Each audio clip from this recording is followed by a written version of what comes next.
Today's patio chat is being brought to you locally by Westridge Furniture in Delphus. See it all at your finer outdoor furniture store.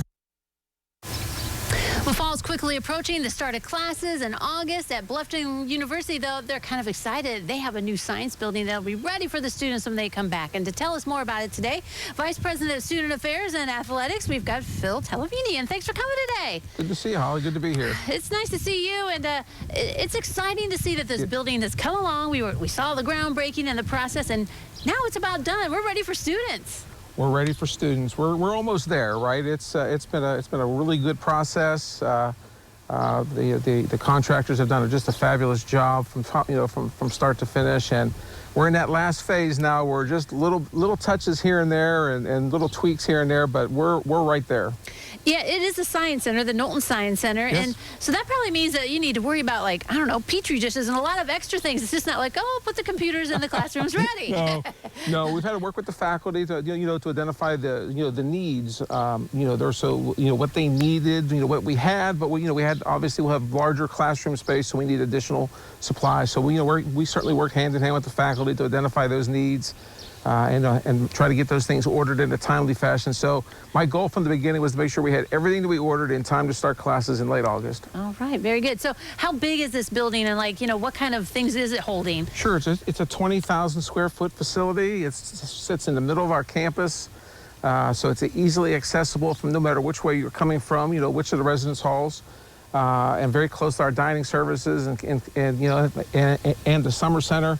It's going to hold all of our, most of our science classes, almost all of our science classes, general chemistry, inorganic chemistry, anatomy and physiology. And then a state-of-the-art food, nutrition, and dietetics center, which is very exciting for us. Right, yeah, because that is a big program. They're baking bread and doing all kinds of things. It's a wonderful program. Turn out a lot of really good dietetic students and registered dietitians, around the Limaland area and of course across the country. So that facility is very, very nice. And plus, it's in an area, like you said, that students can walk to. They don't have to worry about roads and stuff like that, right? No roads. Everything on our campus, you'll have to walk a little bit. Now, students will say like it's too far, but compared to a state school, there's nothing very far on our campus. It's really right in the middle of right in the heart of our campus.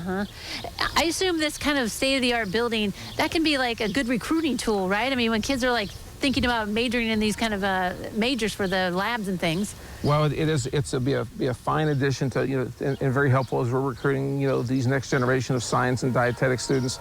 There's a lot of windows in the building, so as you're taking a tour, you'll be able to see classes happening in real time. You'll be able to see a wonderful view from the outside looking in and the inside looking out. Plenty of student space for them to sit, study in small groups or by themselves. Again, we're very excited about this opening, and as the person that's been overseeing this project with some help from certainly with some others, I'll be very excited to see it open. When you decide to build a building like this, do you ask the students and ask the professors and stuff what kind of things are important, or do you look at what other campuses do? How do you decide what to do with this building? Well, we just finished up a kind of a refresh of our facilities master plan. So those things kind of so you meet with different groups on campus. Then you present those findings to the board. You go back, and then you have to talk with obviously the president's very involved. But we're certainly with Robin Bolus, our vice president for advancement and enrollment operations, is very involved, trying to identify what's going to be what's next, what's necessary, what's going to serve us well, what's going to serve our students well.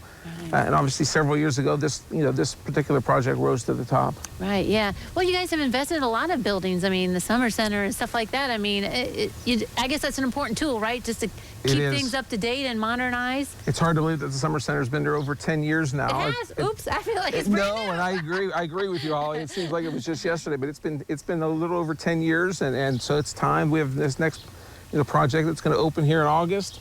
And then, we'll start identifying, certainly what's next. Right, yeah. Okay, so is there going to be like a special ceremony or anything to break open the building? Well, we'll have the official dedication at homecoming on October 21st. Nice. That's, our board of trustees will be back in a meeting on campus that weekend, and it seems like the right time to have more and more people back and certainly be able to take part in that. That does sound like a perfect time. Well, Phil, thank you very much for coming today and telling us about it. You're welcome, Holly. Always glad to see you. All right, don't go away. We'll take a look at the weather forecast next.